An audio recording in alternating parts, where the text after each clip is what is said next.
Bharat today ప్రేక్షకులకు నమస్కారం. మనమంతా దిగి వచ్చిన దేవుళ్ళం. చెరువు దిగి వచ్చిన మేఘం, జీవుడు దిగి వచ్చిన దేవుడు.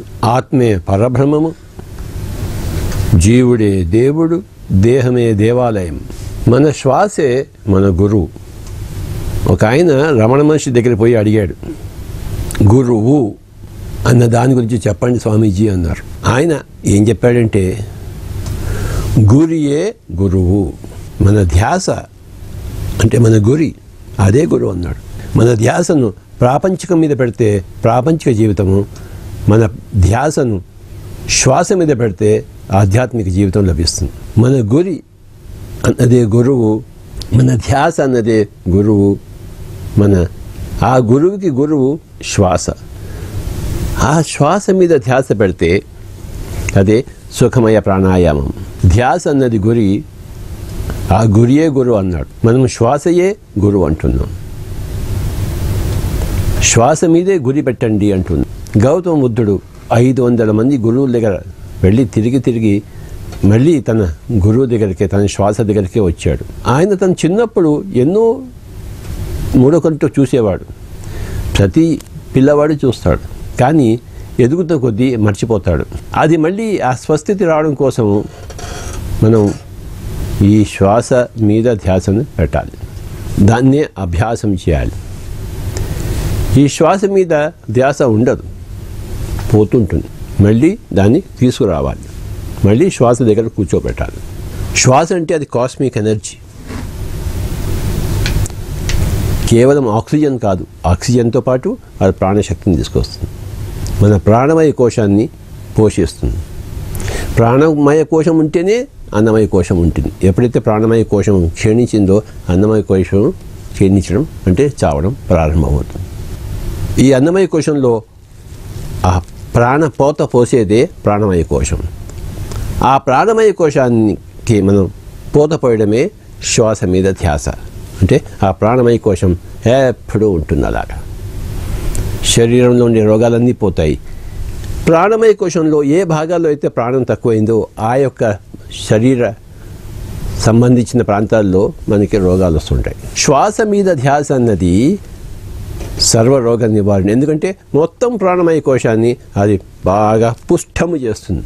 పూర్వజన్మ కర్మల వల్ల, పాప కర్మల వల్ల, క్రూర కర్మల వల్ల, హింసాయుత కర్మల వల్ల ఎక్కడెక్కడైతే మన ప్రాణమయ కోశము ఛేదములతో నింపబడి ఉందో, అంటే రకరకాల చోట్ల ఖాళీ ప్రదేశాలు ఉన్నాయో, నల్లటి ప్రదేశాలు ఉన్నాయో, అక్కడంతా కూడా శుద్ధం చేస్తుంది ఈ ప్రాణపోత వల్ల. శ్వాస మీద ధ్యాస అంటే ప్రాణమయం కోశంలో ప్రాణపోత. ఎప్పుడైతే ప్రాణమయ కోశం, ఇంగ్లీష్లో ఎథెరిక్ బాడీ అంటారు. Physical body, etheric body, astral body, causal body, supracausal body, cosmic body, nirvanic body, 7 bodies, 7 శరీరాలు.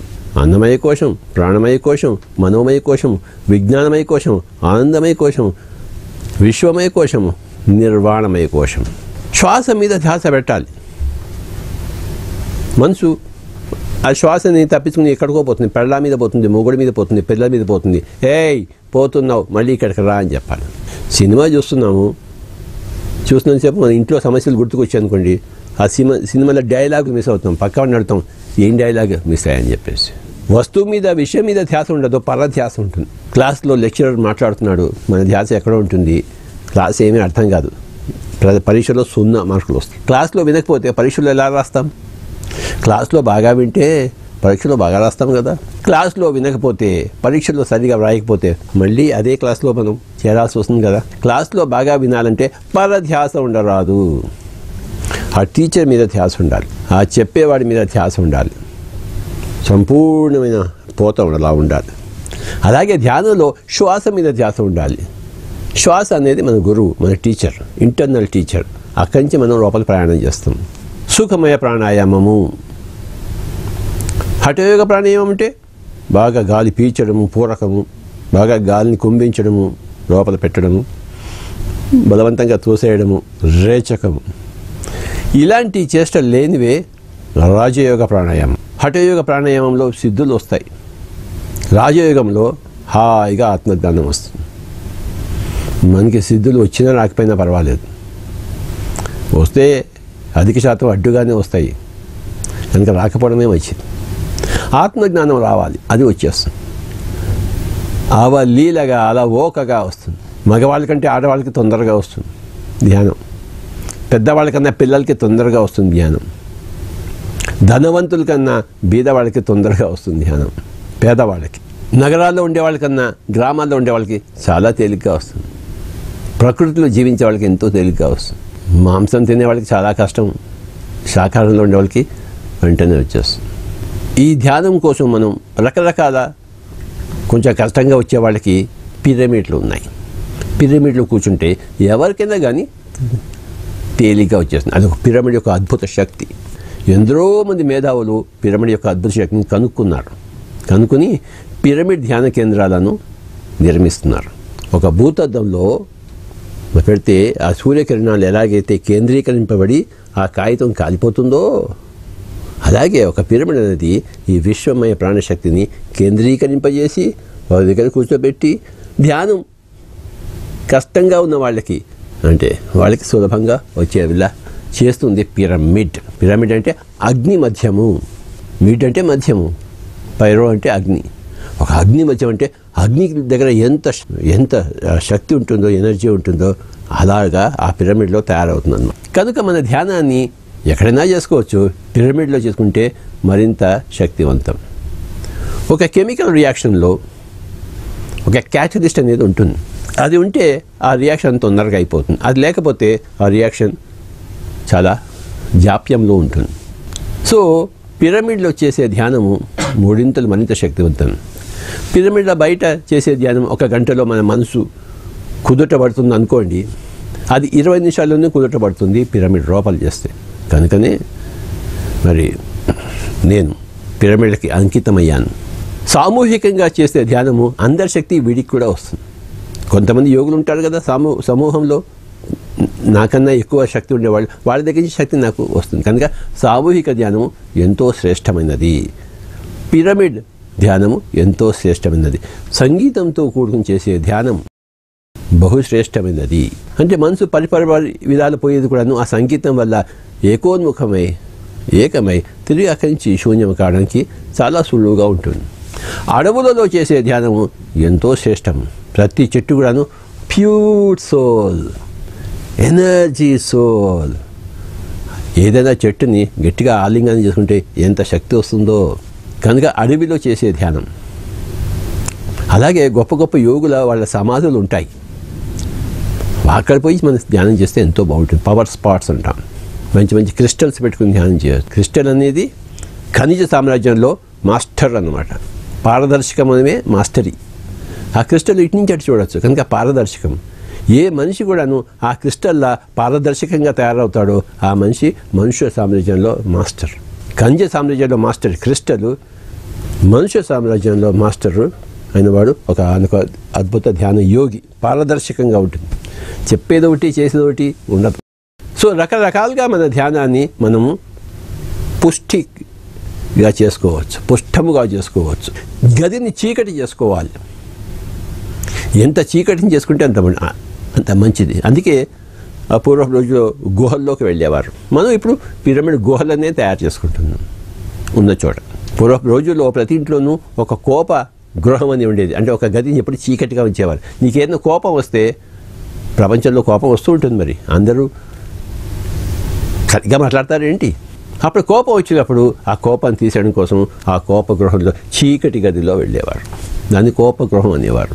ఆ చీకటి గదిలో కూర్చుని చూస్తే వాడికి తొందరగా మెడిటేషన్ వస్తుంది. గదిని చీకటి చేసుకోవాలి. ఎంత చీకటి చేసుకుంటే అంత బాగుంటుంది. మంచి అగరబత్తి పెట్టుకోవాలి, చక్కటి అగరబత్తీలు. ఎందుకంటే ఆ చక్కటి సువాసనలో మనసు, అంటే రకరకాలుగా మనం ఏ విధంగానైతే మన ధ్యానాన్ని మనం చక్కగా శక్తివంతంగా చేసుకోవచ్చో, సులభంగా చేసుకోవచ్చో, అలాంటి ఉపాయాలన్నీ మనం సేకరించి వాటిలో ఉపాయాలను మనం ఉపయోగించుకుని ప్రతిరోజు విశేషమైన ధ్యానం చేయవాలి. ధ్యానం నిర్విషయం మనసును నిర్విషయం చేసుకోవడమే ధ్యానం. ఆ కోపగృహంలో వాళ్ళు వెళ్ళేటప్పుడు, ఆ చీకటి గదిలో వెళ్ళేటప్పుడు, ఏకాంతంగా ఉన్నప్పుడు వాడి కోపంతో పోతుంది. చిరునవ్వుతో బయటకు వస్తాడు. ఎవడి వల్ల కోపం వచ్చిందో వాడి పట్ల మళ్ళీ చిరునవ్వుగా వ్యవహరిస్తాడు. అది ధ్యానుల యొక్క లక్షణం. లేకపోతే నువ్వెంత అంటారు. ధ్యానులు అయిన తర్వాత నువ్వెంత అనరు. నువ్వు దేవుడివి, నేను దేవుడిని అంటారు. తత్వమసి అహం బ్రహ్మాస్మి. నేను దేవుడిని, నువ్వు దేవుడివి. నేను ఎంత దేవుడిను, ఒక దేవుడి కన్నా ఇంకో దేవుడు గొప్పవాడు ఏం కాదు. ఒక దేవుడి కన్నా ఇంకో దేవుడు తక్కువ ఏమీ కాదు. ఎవరు ఎవరికి తక్కువ కాదు, ఎవరు ఎవరికన్నా ఎక్కువ కూడా కాదు. విద్యా వినయ సంపన్నే బ్రాహ్మణే గవి హస్తిని శుని చైవ స్వపాకే చ పండిత సమదర్శిన. ఒక విద్యా వినయతో కూడుకున్న బ్రాహ్మణుని కానీ, ఒక గవి అంటే ఒక ఆవు లాంటి స్వభావం ఉన్నవాడిని కానీ, హస్తిని అంటే ఒక ఏనుగు లాంటి స్వభావం ఉన్నవాడు కానీ, శుని అంటే కుక్క, ఆ కుక్క లాంటి స్వభావం ఉన్నవాడిని కానీ, స్వపాకి అంటే కుక్క మాంసం తినేవాడి అలా ఉన్నా. ఇది అందరి పట్ల సమత్వంగా ఉంటాడు. ఒక ధ్యాన యోగి, జ్ఞానయోగి, ఆత్మయోగి. విద్యా వినయ సంపన్నే బ్రాహ్మణే అంటే నిర్గుణంలో ఉండేవాడు. గవి అంటే ఆవు అంటే శుద్ధ సాత్వికం. హస్తిని అంటే ఏనుగు అంటే సాత్వికం. శూని అంటే కుక్క అంటే రాజసం. స్వపాకం అంటే కుక్క మాంసం తినేవాడు తామసం.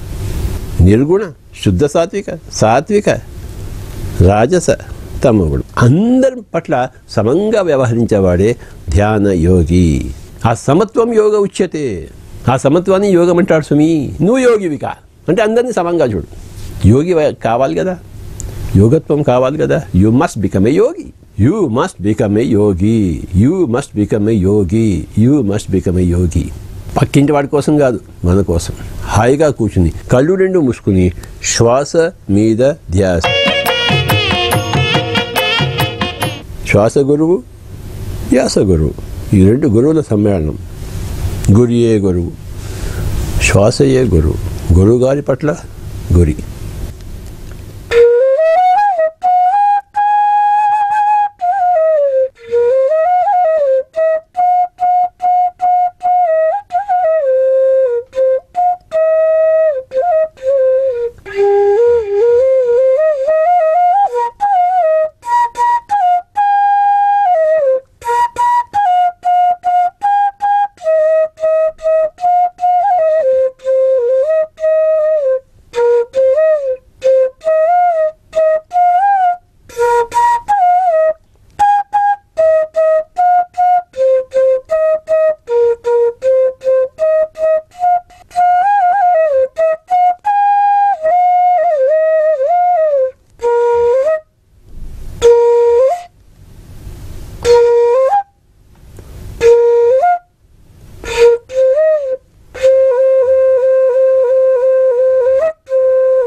నా పేరు హనుమంతరావు, నాది డోను.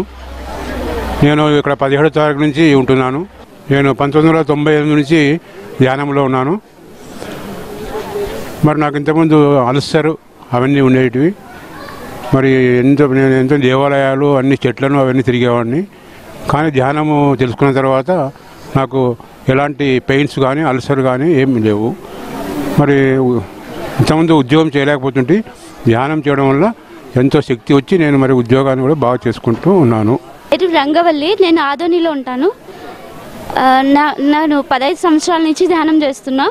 అప్పటి నుంచి నేను డాక్టర్ దగ్గరికి వెళ్ళడంలో ఈవెన్ జెండు బామ్ కూడా యూజ్ చేయడం లేదు. బికాజ్ ఆఫ్ నేను ఎవ్రీడే నేను మినిమం నా ఏజ్ ఎంత ఉందో అన్ని నిమిషాలు రోజు 2 సార్లు ధ్యానం చేస్తాను. కాబట్టి నాకు ఆ రోజు నుంచి ఆరోగ్యం చక్కగా ఉంది. సో మెడిటేషన్ వల్ల ఇమ్యూనిటీ పవర్ కూడా బాగా పెరుగుతుంది. సో ఇంకా మనం చాలా లాభాలు పొందుతాం మెడిటేషన్ చేయడం వలన. చాలా ఆనందంగా ఉంటున్నాను. 15 సంవత్సరాల నుంచి నేను ఏ సమస్య వచ్చినా హాయిగా ఎదుర్కొంటున్నాను. ఫ్రెండ్స్, నా పేరు రజని. నేను సికింద్రాబాద్ నుంచి వచ్చాను. మేము డిఫెన్స్ కాలనీలో ఉంటాము. మాకు ఈ ధ్యాన పరిచయము 2006లో అయింది. నాకు కొన్ని హెల్త్ ప్రాబ్లమ్స్ వలన ఈ మెడిటేషన్లోకి వచ్చాను. నాకు చాలా హెల్త్ ప్రాబ్లమ్స్ ఉండేవి. డాక్టర్ దగ్గరికి వెళ్తే డాక్టర్ గారు జస్ట్ మీకు ఫోబియా ఉంది, మెడిటేషన్ చేయండి అని ఒక డాక్టర్ సజెషన్లో ప్రిస్క్రిప్షన్లో నాకు మెడిసిన్స్ ఏమి ఇవ్వలేదు, ఓన్లీ మెడిటేషన్ అని చెప్పారు. ఆ రోజు నుంచి ఈ రోజు వరకు నేను మెడిటేషన్ చేస్తూ చాలా సంపూర్ణ ఆరోగ్యంతో చాలా హెల్తీగా ఉన్నాను. నేను ఈ మెడిటేషన్ వల్ల మనకి చాలా లాభాలు ఉన్నాయి. ఒక ఆరోగ్యమే కాదు, అసలు ఆరోగ్యం కోసం మెడిటేషన్ చేయనవసరం లేదు. మనకి ప్రివెంటివ్ మెడిసిన్ లాగా ఈ మెడిటేషన్ మనకి యూజ్ అవుతుంది. రాబోయే వ్యాధులను కూడా మనకి చిన్నప్పుడు మనకి టీకాలు వేయించేవారు, అలాగా ఈ మెడిటేషన్ కూడా మనకి వచ్చే జబ్బులను కూడా రాకుండా అరికడుతుంది. ప్రతి ఒక్కళ్ళు ఎవరి వయసు ఎంతో అన్ని నిమిషాలు మెడిటేషన్ చేస్తే చాలా ఆనందంగా జీవించగలుగుతాము. మాది ఒంగోలు. నా పేరు వెంకటరాజేశ్వరి. మేము కర్నూలు రోడ్లో శ్రీనగర్ కాలనీలో ఉంటాము. 5 సంవత్సరాల నుంచి నేను ధ్యానం చేస్తున్నాను. ధ్యానం అంటే ఏంటో అసలు తెలియదు నాకు. ఒక పాంప్లెట్ మా ఇంట్లో వేయటం ద్వారా ఎవరు వేసారో కూడా తెలియదు. అది చూసి గుళ్ళో క్లాస్ పెడితే వెళ్ళటం జరిగింది. దాని ద్వారా నేను ఒక్కదాన్ని ఇంట్లో కూర్చొని ధ్యానం 3.5 సంవత్సరం చేసినాను. చాలా అనుభవాలు పొందినాను. దేవతల రూపంలో కానీ నా సొంత విషయాలు కానీ నేను గతంలో జరిగిన దాని గురించి కానీ తెలుసుకోగలిగాను. జీవితం అంటే ఏంటి అనేది. అప్పటికి ఇప్పటికి ఇంత జీవితంలో తేడా ఉందా అని నేను అనుకున్నాను. నేను ఈ శరీరమే నేను అనుకొని ఎవరు ఏం మాట్లాడినా చిన్న విషయానికి కూడా చిరాకు పడి చాలా బాధపడేదాన్ని, చాలా దుఃఖంలో ఉండేదాన్ని. కానీ ధ్యానం ద్వారా ఇంకొకటి మన లోపల ఉంది ఒక శక్తి అని తెలుసుకోగలిగాను. ఏదో నా లోపలికి వచ్చి నన్ను నడిపిస్తుందని ఎంత శక్తివంతంగానో నేను తయారయ్యాను. నాకేమీ తెలియదు పిరమిడ్ గురించి కూడా. అయినా కానీ మా ఇంట్లో వద్దన్నా కానీ నేను పిరమిడ్ పైన కట్టాము. నా పేరు జయశ్రీ. మేము హన్మకొండ వాస్తవ్యులము. మేము పిరమిడ్ ధ్యానంలో గత 7 సంవత్సరాలకు వెళ్ళి మేము పిరమిడ్ ధ్యానం చేస్తున్నాము. ప్రతి సంవత్సరము ఈ కర్తాల్ మహాపిరమిడ్కు మేము వచ్చి 18 నుండి 31 వరకు మేము ఇక్కడ ప్రోగ్రాంలో పార్టిసిపేట్ చేస్తాము. మాకు ఈ ధ్యానం దొరకడం అనేది మా పూర్వజన్మ సుకృతము. మేము ప్రతిరోజు కూడా ఇంట్లో కూడా మేము ధ్యానము, శాకాహారము. అసలు ముందు మేము నాన్ వెజ్ తినేవాళ్ళము. ఈ ధ్యానంలోకి వచ్చిన తర్వాత మేము శాకాహారులుగా మారినాము. అప్పటి నుండి ఇంకా మాకు అంతా పాజిటివ్, అంతా ఆనందమే ఆనందము. మేము చాలా హ్యాపీగా ఉన్నామండి. నా పేరు రాజయ్య. నేను లెక్చరర్గా రిటైర్ అయ్యాను. 2010 నుండి మేము కంటిన్యూగా ఉదయం గంట, సాయంత్రం గంట చొప్పున 6 సంవత్సరాల నుండి ప్రతిరోజు ధ్యానం చేస్తూనే ఉన్నాము. మొట్టమొదట 2011లో వైజాగ్లో జరిగినటువంటి ధ్యాన మహాచక్రానికి వెళ్ళాము. ఆ తర్వాత ఇక్కడ జరిగేటువంటి ప్రతి ధ్యాన మహాచక్రాకి వస్తున్నాము. వచ్చి ఇక్కడ ఉన్నటువంటి ఈ యొక్క హాస్టల్ ట్రావెలు తర్వాత మిగతా కార్యక్రమాలన్నింటిలో పాల్గొంటూ మేము న్యూటన్ సార్ గారి ద్వారా లైఫ్ యూనివర్సిటీకి కూడా వెళ్ళి సోల్ కోచ్ ట్రైనింగ్ కూడా తీసుకున్నాము. కాబట్టి మేము పిరమిడ్లోకి వెళ్ళి కనీసం తప్పనిసరిగా వచ్చినప్పుడు పిరమిడ్లో ఈ కింగ్స్ ఛాంబర్లో కూడా ధ్యానం చేసి ధ్యాన ఫలితాన్ని పొందుతున్నాము. చాలా ప్రశాంతమైనటువంటి జీవితాన్ని గడుపుతున్నాము. హాయిగా ఆనందంగా ఉన్నాము.